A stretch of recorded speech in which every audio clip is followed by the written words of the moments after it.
রডে বসিয়ে বেল বাজাবো, আমার রডে বসিয়ে বেল বাজাবো, হেলান দিবি আমার কোলে, আই সজনী চড়বি আমার হিরো সাইকেলে। কি গো আব্দুল বেটা, কোনে গেছিলে গো? ওই বাজারে গেলাম ভাই। আরে তুই কথাটুক কি করলি? আমি তোর কোন জন্মের ভাই হই? আমি হই তোর চাচা, তুই কোন আইকেলে ভাই করলি? হ্যাঁ, আরে অত চেতে যাচ্ছ কে? একদিক থেকে তো আমরা ভাই ভাই। কোন দিক দিয়ে কিভাবে আমি তোর ভাই হলাম? বুঝো আমার একটু বুঝো। ওই তোমারও বউ নেই আমারও বউ নেই, ওই লোকে কি যেন কয়, কি যেন কথাটা, ওই বিধবা নাকি? ওই, সে যা কয় কইগে, ওটা বাদ দে। তা তুই তো শুনলাম বিয়ে করেই ফেলিছিস। এসব আউল ফাউল কথা তুমি কার কাছ থেকে শুনলে? কার কাছে আবার শুনবো? এ কথা তো পুরো গ্রামের লোকই জানে। তুই এই যে 30 দিন নামাজ রোজা করে 1 লাখ টাকা পাইছিস, সেই টাকা দিয়ে নাকি বিয়ে করছিস। আর বাপু সে কথা কইও না, ওই ভণ্ড ইমামের প্রামে পড়িয়ে যে ছাই খাওয়া কাজ করেছি সে কথা আর কওয়ার মতো না। কে, তোরা টাকা পাসনি? আরে টাকা বলি কি আমি এই জায়গা থাকতাম? 30টে দিন ওই ইমাম আমাকে ফাও ফাও নাকে দড়িতে ঘোরাইলো, আমসাল দুটোই হারালাম। আমরাই বাবু ভালো আছি, নামাজও পড়িনি, রোজাও রাখিনি। এই পুরো রোজার মাস ফরিদপুরি যে পিঁয়াজ লাগানো জোন দিয়েছি, এই ধরে খাইয়ে খরচিয়ে ধরে 10 থেকে 12 হাজার টাকা বাড়ি নিয়ে আইছি। তাহলে কি দাঁড়াইলো? আমাদের আমও আছে, সালাও আছে। খুব শীঘ্রই ওই ইমামের আমরা এই গ্রামে হাজির করব। ও যে গত্তাই পলায়ে থাক না কেন, ওর কান ধরে টেনে আমরা বের করে নিয়ে আসবো, তোমরা দেখে নিও।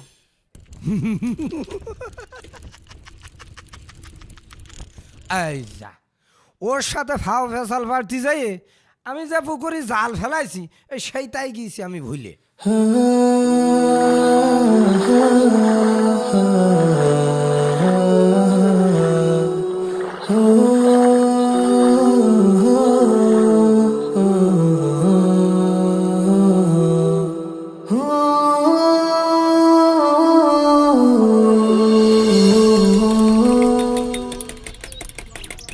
তবে ভাই একদিক থেকে কিন্তু ভালোই হয়েছে।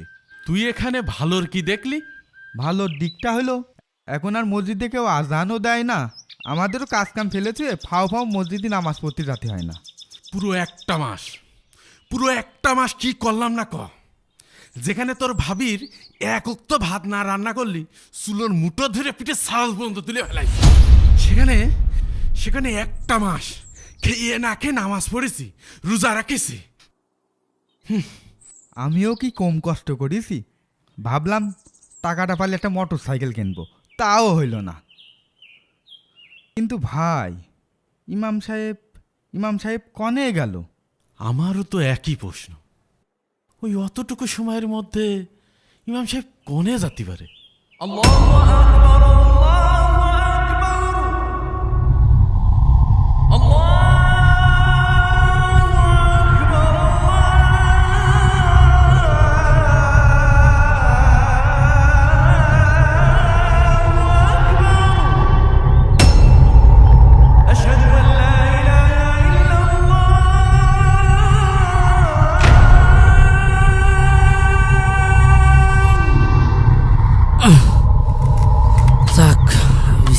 কাটা হলো, গরুর সাইডে খাতি দিয়ে আবার মাঠে যেতে হবে।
এই ভাই, আপনি আমাদেরকে এই মসজিদের সামনে নিয়ে আসলেন কেন?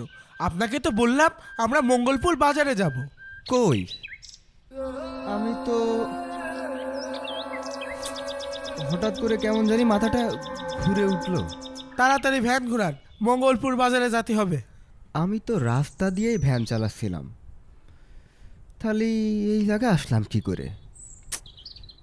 না, কিছুই তো বুঝতে পারছি না। আচ্ছা,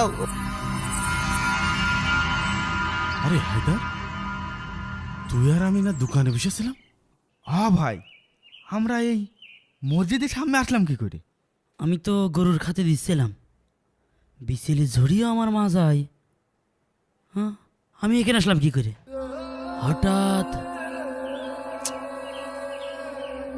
হঠাৎ কিরাম যেন আমার মাথাটা ঘুরে উঠল, মনে হলো কিসের টানে যেন আমি এখানে চলে আসলাম।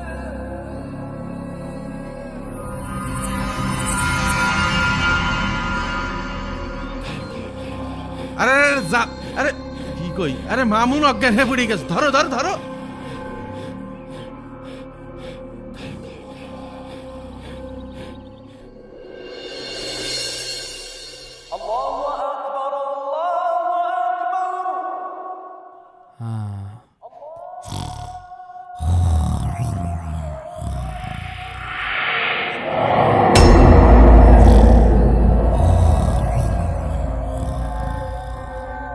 আনোয়ার, আনোয়ার, মসজিদে আজান দিচ্ছে, ওঠো। আনোয়ার, ওঠো ওঠো।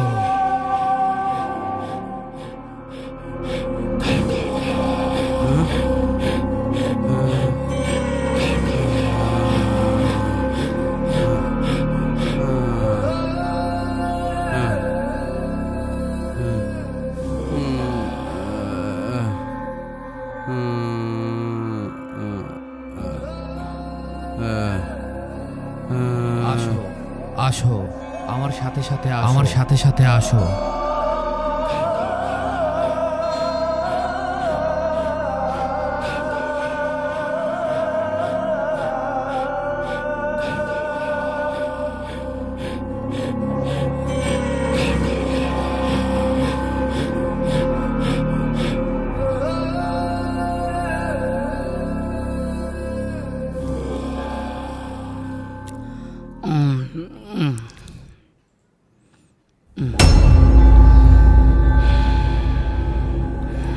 আব্দুল, আব্দুল,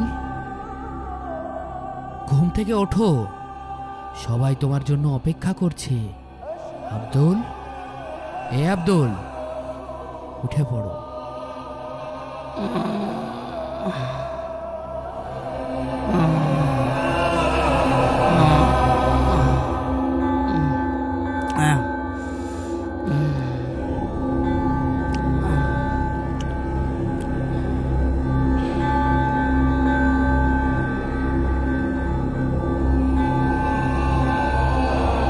আসো, আমার সাথে সাথে আসো।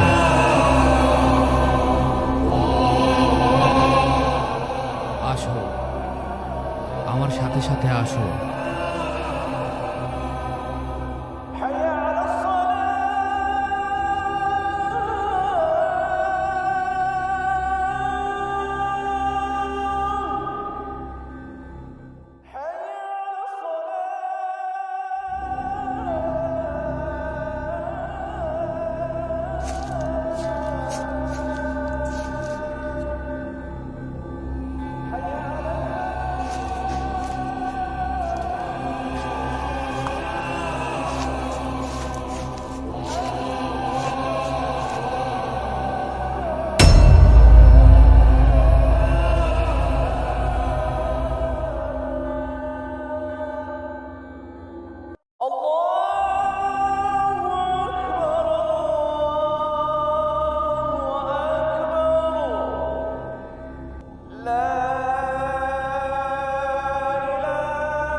আমি এই জায়গাকে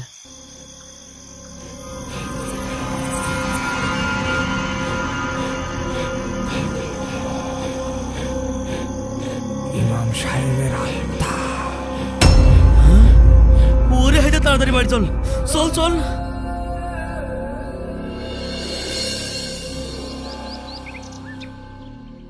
ভাই আমি তো কিছুই বুঝতে পারছি না, এসব কি হচ্ছে আমাদের সাথে। হ্যাঁ ভাই, এভাবে চললে তো আমরা এই গ্রামে বেশি দিন টিকে থাকতে পারবো না।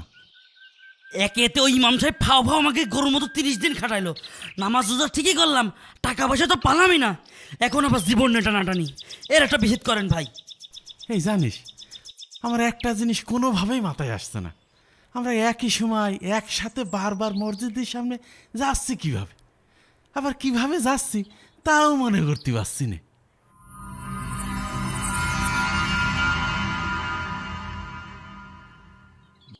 ভাই আমার কি মনে হয় জানেন, ওই ইমাম সাহেবের আত্মা আমাদের জাদু করে বারবার ওই মসজিদে নিয়ে যাচ্ছে। কি সব আবল তাবল কথা বলছিস?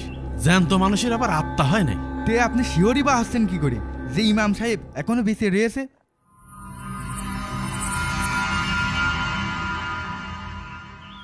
আবার আমার কি মনে হয় জানিস, আমার মনে হয় ওই ইমাম সাহেব কোনো মানুষই না, কোনো জিনভূত হবে মনে হয়, হয়তো মানুষের রূপ ধরে আমাদের মসজিদে নিয়ে যেত।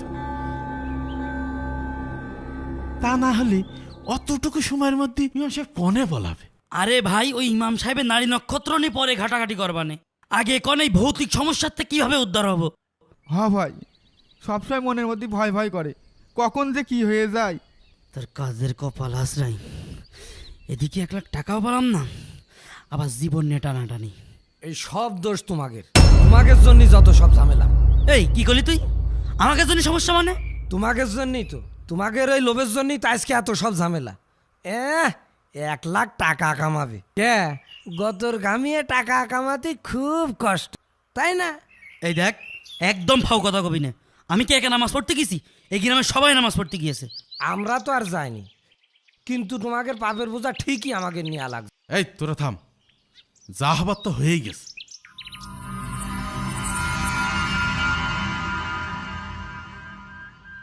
এর সমাধানের জন্য কি করতে হবে তা আমার বোঝা হয়ে গিয়েছে।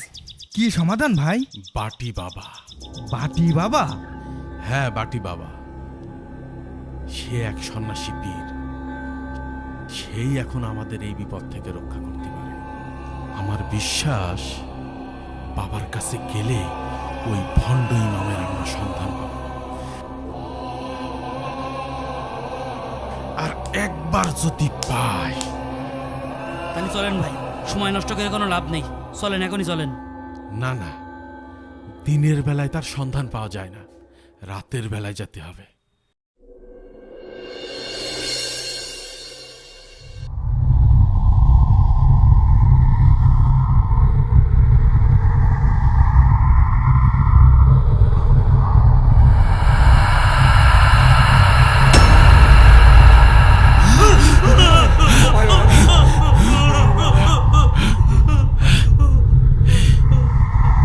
ভয় পাবেন না, আমাদের বাটি বাবা পাঠিয়েছে।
ভয় পাস না, তোদের আসতে যাতে কোনো সমস্যা না হয় তাই আমি এই বাচ্চা দুটোকে পাঠিয়েছিলাম। বস।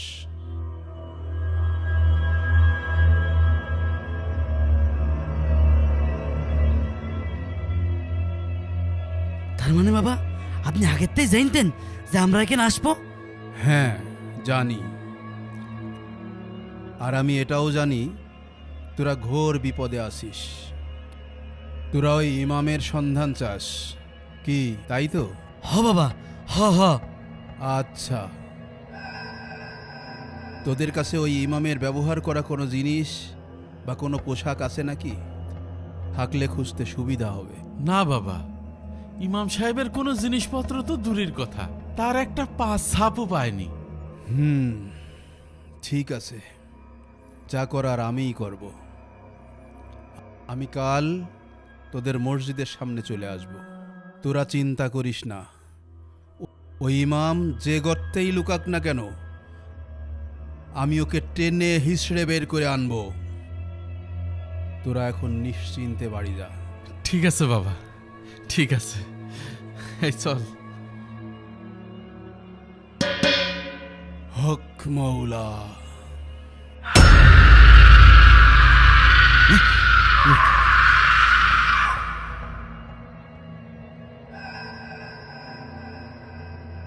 কি হলো বাবা, বাটিতে এমন আওয়াজ করলেন যে? এই বাটির সম্মানের কথা ভুলে গেলি? ও হ্যাঁ বাবা, এই যে এই যে এই যে নেন। তাহলে বাবা আমরা আসি।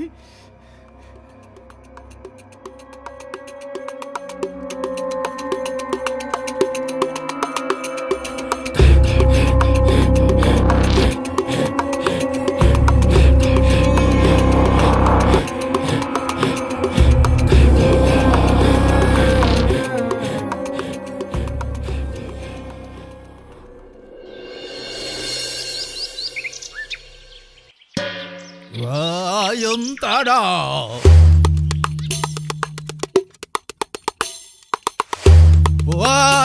তারা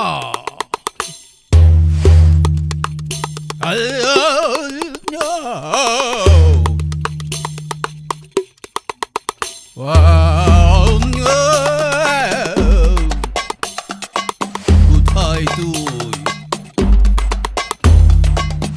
কোথায়? পথ দেখা।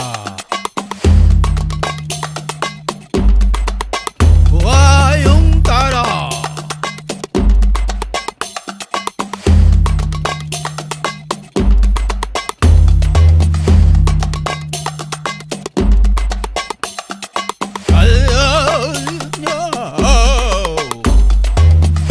কোথায় তুই? পথ দেখা।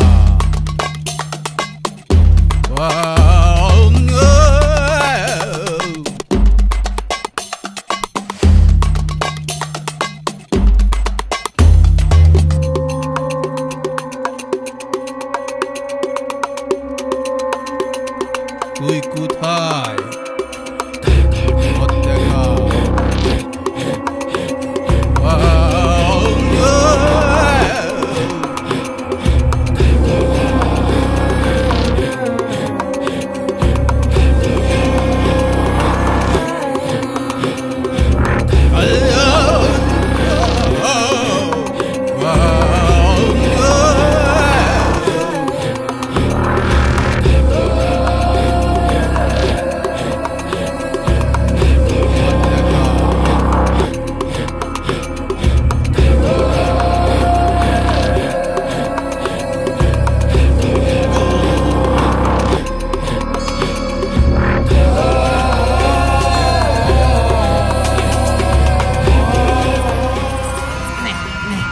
খা খা।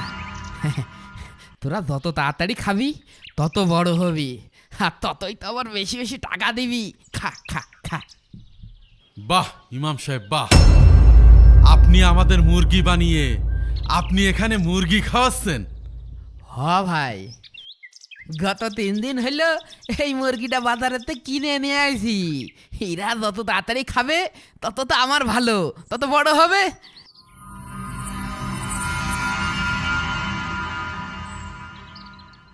কিন্তু আপনারা কারা? আর আমাকে ইমাম সাহেব বলছেন কেন? আপনি আমাকে চিনতে পারছেন না? না, আমি তো আপনাকে এর আগে কোনোদিন দেখিনি। আপনারা কোন গ্রামের লোক? কোনতে আছেন? হ্যাঁ, আপনি সত্যি আমাদের চিনতে পারছেন না? না ভাই, আমি আপনাকে সত্যি কছি চিনতে পারছি না। দেখেছেন ভাই, দেখেছেন ও কি হারামির হারামি, ও আমাকে এখন চিনতে পারছে না। তুই তো সারা বিরাট বহুরূপী রে, তুই কি ভাবিলি ফাও ফাও আমাকে দিয়ে নামাজ রোজা করায় তুই আমাকে ফাঁকি দিয়ে চলে যাবি? তোর আমরা খুঁজে পাবো না না? এ ভাই, আপনারা কি সব উল্টো পাল্টা কথা করছেন? আমি ইমাম সাহেব হতে যাবো কেন? আমি তো কুলহু সূরাটাও ঠিক মতন পড়তে পারি না। তার মানে আপনি কি বলতে চাচ্ছেন? আপনি ইমাম সাহেব না? না, আমি ইমাম সাহেব না। আমার নাম তো কুদ্দুস। বুঝতে পেরেছি, এইভাবে তুই স্বীকার করবি না। এই হায়দার, যা ওই বাড়ির উঠানে একটা গর্ত খোঁড়, ওই গর্তের মধ্যে ওকে তাজা ফুটে মারবো। ঠিক আছে ভাই। টাকা পয়সা আমাদের দরকার নেই, যা হবার তো হয়েছেই।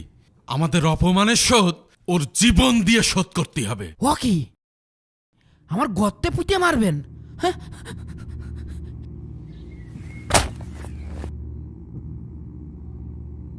ও ভাই, ভাই, ভাই আমার মাফ করে দেন ভাই, কানে ধরছে, আমি ইমাম সাহেব না ভাই। ও ভাই, ভাই, ভাই আমার মাফ করে দেন ভাই। ও ভাই, ভাই আমার ভুল হয়ে গেছে ভাই। ভাই আমি ইমাম সাহেব না ভাই, আপনাকে ভুল হচ্ছে ভাই। ভাই আপনার পায়ে ধরি ভাই, ভাই, ভাই আপনি একটু কিছু করেন ভাই।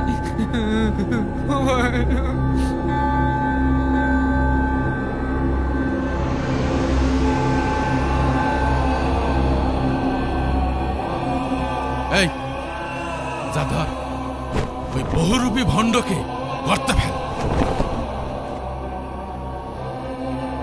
হায়দার দাঁড়া, আর এক পাও আগাবি নে। আব্দুল, এই তোর কি মাথা নষ্ট হয়ে গেছে? তুই আমার গলায় ছুরি ধরেছিস কেন?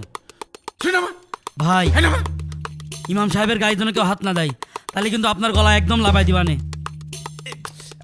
গলায় পোষ লেগে যেতে পারে। নামা নামা নামা। আরে এই সব দূরে যান, দূরে যা, সর ইমাম সাহেবের কাছে সর, আরো দূরে যা, ওই ফাঁকা মাঠের মধ্যে যা, যা সরেক, যা ওই ফাঁকা মাঠের মধ্যে যা।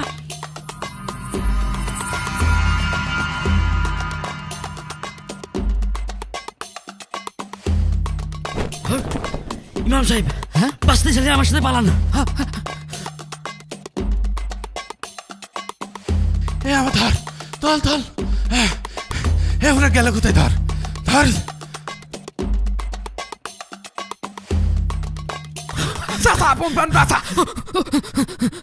তরুণ, আপনারা ইমাম সাহেব,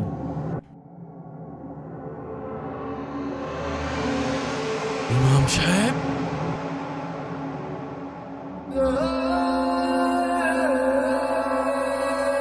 লালসা নাটকের সকল প্রশ্নের উত্তর পাবেন তৃতীয় পর্বে। তাই যারা যারা পার্ট 3 দেখতে চান কমেন্ট করুন।